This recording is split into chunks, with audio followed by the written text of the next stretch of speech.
I want to begin with a big announcement. Despite how excited my staff and I and the team were about having Corn Elder and Damari Jones join us, those guys realized the amount of work that they have to do academically and still with football, and the time commitment was just going to be way too much. So neither Corn Elder or Damari Jones will be with us any further. Corn was with us for 2 practices. Damari just watched and realized, well, you know, different level. Maybe I need to just concentrate on the football. So that's one thing. Secondly, Ivan Ucita will be making his debut in a Miami Hurricane this weekend. Unfortunately, the timing is not great because Notre Dame is playing a 4-guard offense, and so getting bigger is not going to be as helpful Saturday as it will be in the future. But we're very excited to have him be available to us. Coach, speaking of excitement, describe your level of turn after the Duke win. My level of what? Turned. That's what Manu said. You were turned. Turned up. I was turned up? Yeah. That's what he said. Is it the boxing level? Is it? No, it wasn't that. You know, I think we've enjoyed some success on the road in general in comparison to some other programs. And in our last 3 years, I believe, we're 6-1 combined on the road in the triangle, meaning against Carolina, Duke, and NC State. So we're proud of that, and the game Tuesday night at Cameron was a terrific win for us. But the value of it in terms of the conference race still only counts as 1.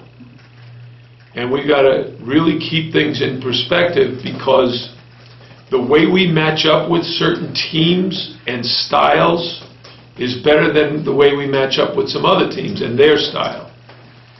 So, for example, if you play Duke on Tuesday and you were to play Syracuse on Saturday, the results have nothing to do with each other, because Duke is a pressure man-to-man team and Syracuse is his own team.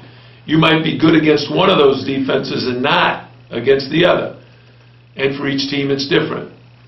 So our game against Duke has really nothing to do with our game against Notre Dame, because we're going to be playing against an entirely different style. And Mike Ray has done a tremendous job at Notre Dame, and this team is very well deserving of their high ranking. I think they're 12th this week, Amy. They're 12th in the country, and their only loss in a while has been Virginia. We lost to them as well. So, you know, hopefully we'll go there and play well. Coach, because you have had a lot of times with Manu and Angel on the floor together, 2 ball handlers obviously gives certain advantages. Do you anticipate even needing more of that on Saturday, just because of Notre Dame playing 4 guards and having to play smaller? Well, the funny thing is, Notre Dame doesn't play small. They play guards, but their guards are big. You know, Jerry and Grant is 6'5". Pat Connaughton is 6'6", 225. Vastoria is 6'5", no, 6'6", 6'7". Beecham is 6'8".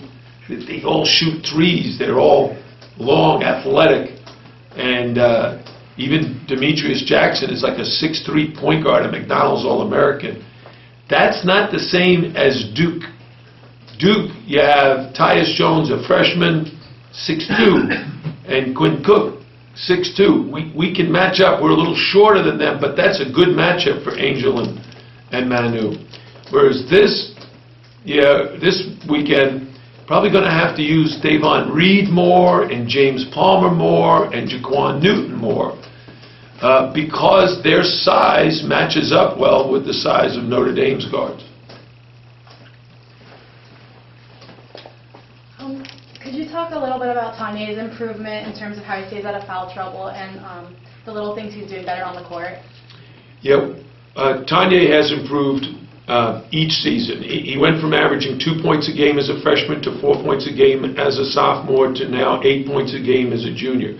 He's gone from averaging like 1 rebound to 5 rebounds to 10 rebounds.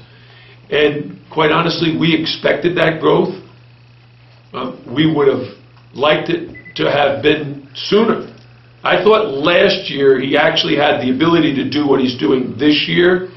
Maybe didn't have the confidence or the experience. But now he does have that experience, and part of that experience is stay out of foul trouble. You can't imagine the number of times we have said to him as a coaching staff, don't foul in that situation. Don't try to block the shot. The term we use is just wall up. And that means his arms go straight up and he puts his chest out instead of trying to block the shot or really attack the guy. And by learning those fundamental skills of staying out of foul trouble, in the last 2 games,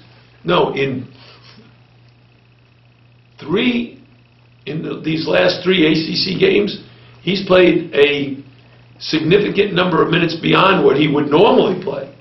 Against Virginia, he played 40 minutes, I think, out of the 50. Against Boston College, he played a ton of minutes, and then he played 39 minutes the other night. The disappointing thing is I didn't know that. I should have taken him out more to rest him more. I thought I did take him out.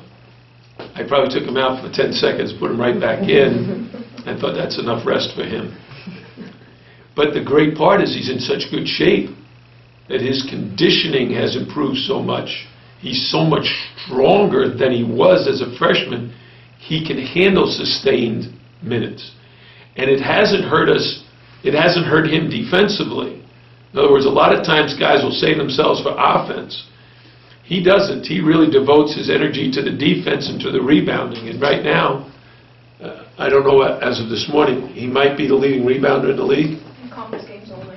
In conference games only. And Angel leads in scoring. In scoring in conference games only. Angel in conference game in scoring and Tanya in rebounding. And what about overall? I think Tanya's in the top 3 anyway.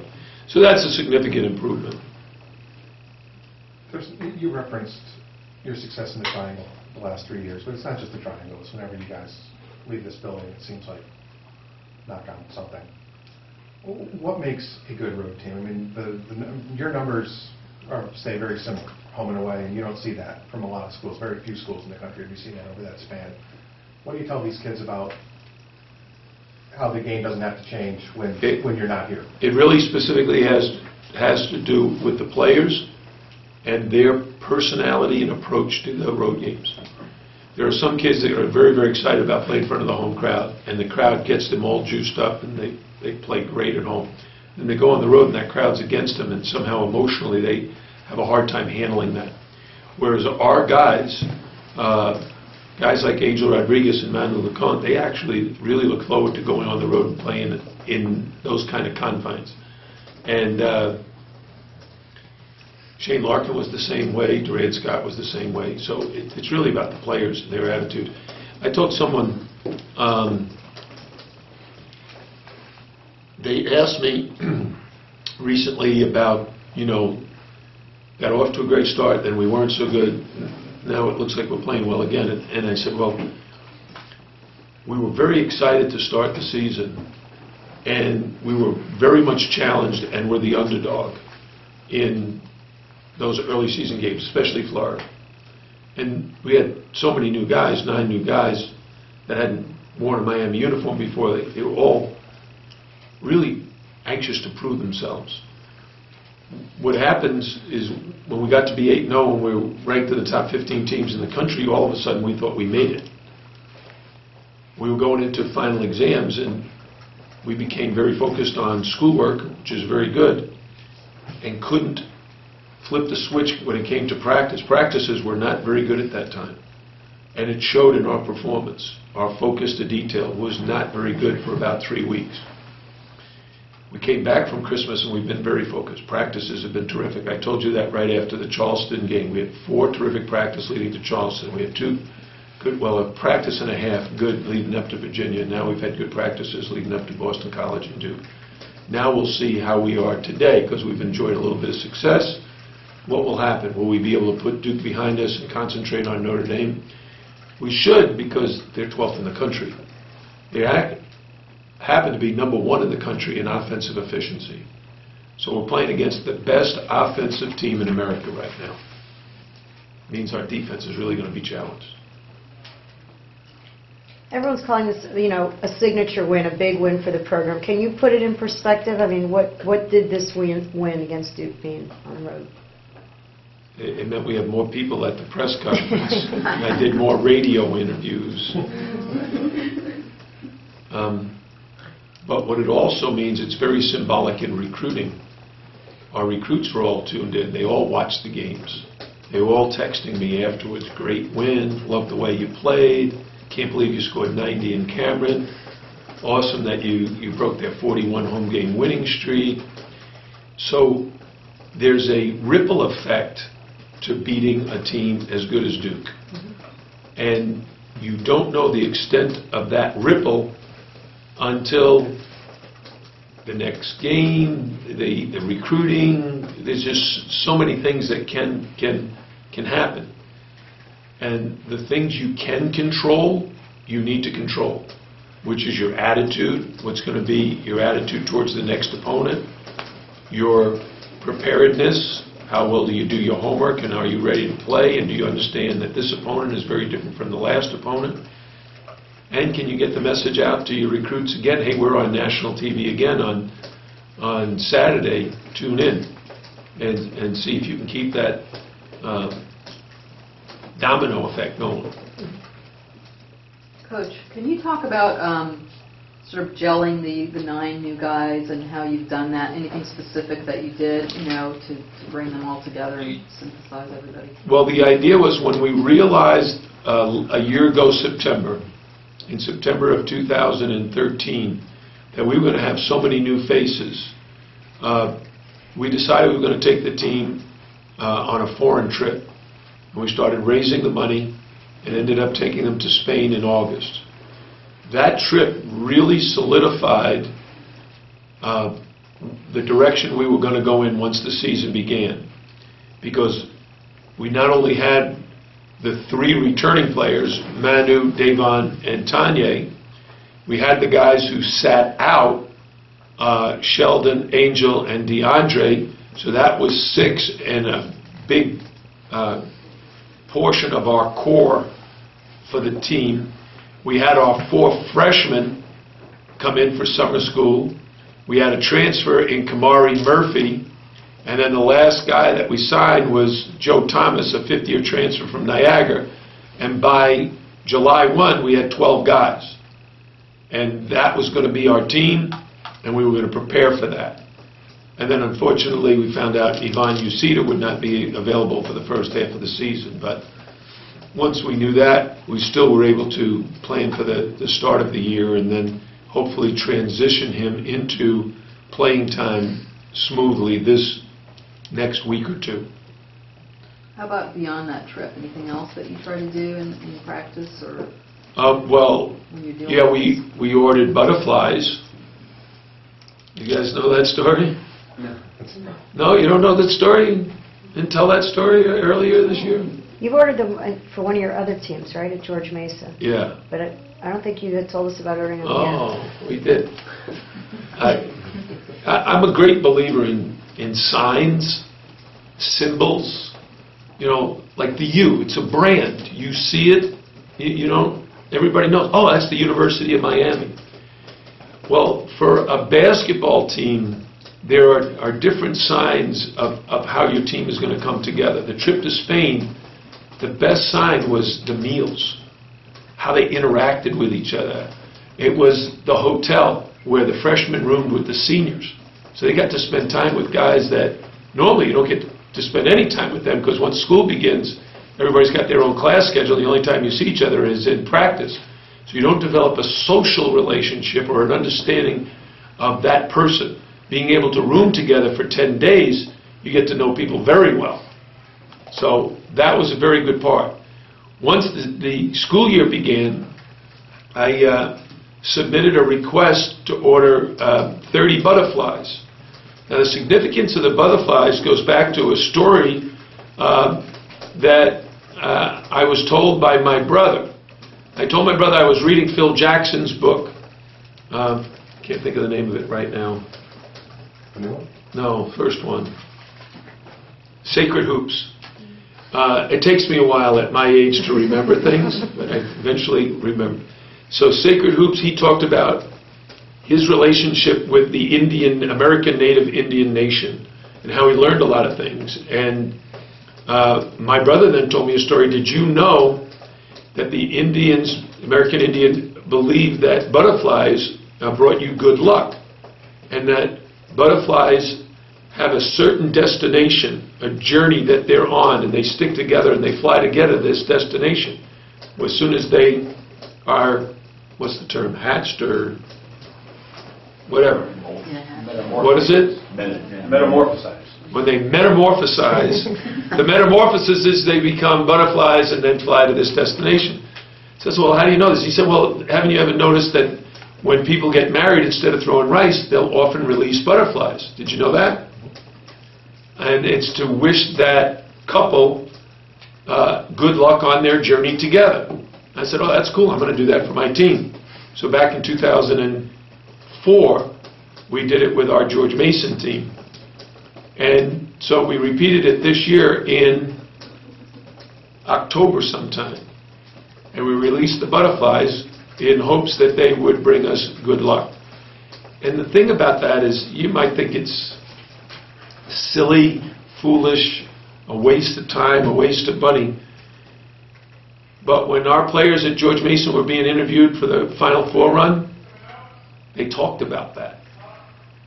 They talked about, hey, our goal was to get to the Final Four, and that was the journey we were going on, and we knew it was going to take us a long time to get there.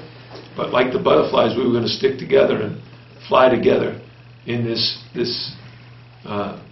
journey together. So we wanted to create that mindset, because quite honestly, we have a very young team.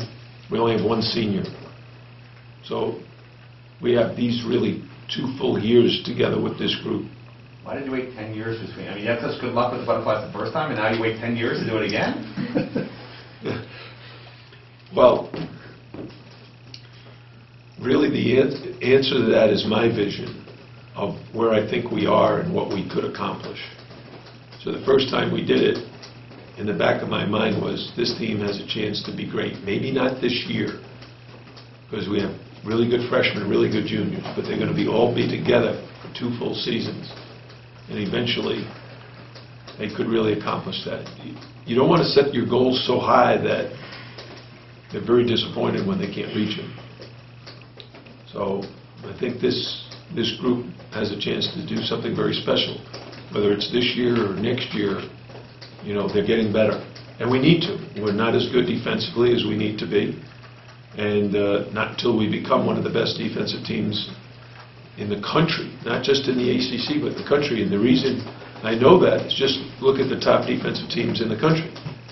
In there is Virginia, Louisville, Duke, Carolina, Syracuse.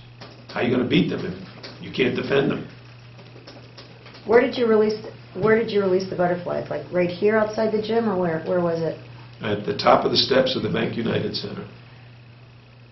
And what did you all wave at them? Did you cheer? I mean, what did everyone just look, or was there cheering, clapping? You there, Amy?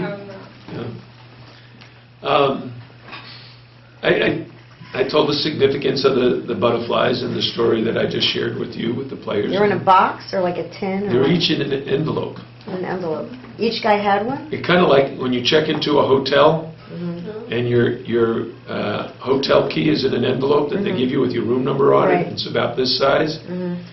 The butterflies are hibernating, and about an hour before you release them, you got to put them in the sun, and the temperature has to be at a certain, I think 75 degrees to warm them up.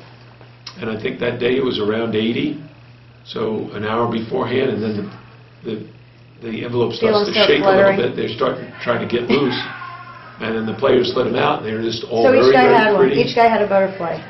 Each guy had an envelope to open up, and then some guys had two. Do you know what kind of butterfly they are? I did then. I can't think of it off the top of my head right now, but if you want the answer to that, ask Adam Fisher. He was the one that ordered them for me. And did they fly off together in a group? Yeah, they held hands. No, I'm just wondering if they really did go together, or did they just like go all over? Did they form I would say it looked like a cocktail party. They were all fluttering around like people do at cocktail parties. How do you, coming off of Tuesday, make sure this group doesn't have like a hangover, so to speak, and they show up and perform? Hopefully it's not a hangover, but I know exactly what you're asking. When you play at this level, you have to understand, no matter how good the opponent is that you played on Tuesday or Wednesday, you got just as good as opponent, if not better, on Saturday or Sunday. And you got to put things quickly behind you and get to work. Someone asked me how long we celebrated after the game, and I told them my staff and I went back to the hotel, to my room, and met. Didn't say a word about the Duke game. We talked about Notre Dame. How do you prepare differently for Notre Dame, if at all, now that Zach August has been suspended? Well, we're not going to prepare differently, but we will have to make adjustments. When I think of preparation, I think, well, are we going to show video? Yes. And will August be in that video? Yes. But we will let our players know he may not play. He may play. We don't know. They may make him eligible to play on Saturday. We won't know that till probably game time. But the preparation will be the same. We will meet with the team at 3 o'clock. We will practice at 3:30. We will practice defending Notre Dame. We will practice our offense. We're going to make and tweak some things that will allow us to change our rotation a little bit because of Iman Usita. And hopefully the players will have very good attention to detail. Do you have any thoughts on whether there should be a universal ball in D1? That's an interesting question. You have an NBA background, so you know the NBA has an NBA ball. The issue with colleges are the NCAA has their own ball deal. Each university has its own shoe company that provides them basketballs, and then there are ball companies that have deals with specific coaches. When I was at George Mason for 14 years, I had a contract with Spalding. And when I arrived here, the University of Miami has a contract with Nike, and I'm sure somehow, some way, we'll probably have Adidas basketballs next season. So would it be nice if there was one universal basketball? I think the players would say yes. It would help them because their ball handling and shooting would be a little more consistent if they played with the same ball at practice that they do in the games. Do you bring it up with guys at all that, I mean, not every place is Wisconsin. I think, Bo uses Sterling, and that's something different altogether. But for the most part, there seems like there's 6 or 7 different balls out there. Do you practice with the other ball, or do you just not bring it up? Do you not introduce it into their thinking? The only time is postseason, when we get ready for the ACC tournament and the NCAA tournament. Then the ACC sends us basketballs, and we use those. And if we need to, we'll purchase basketballs for the NCAA tournament. Thanks so much. Thanks, everybody.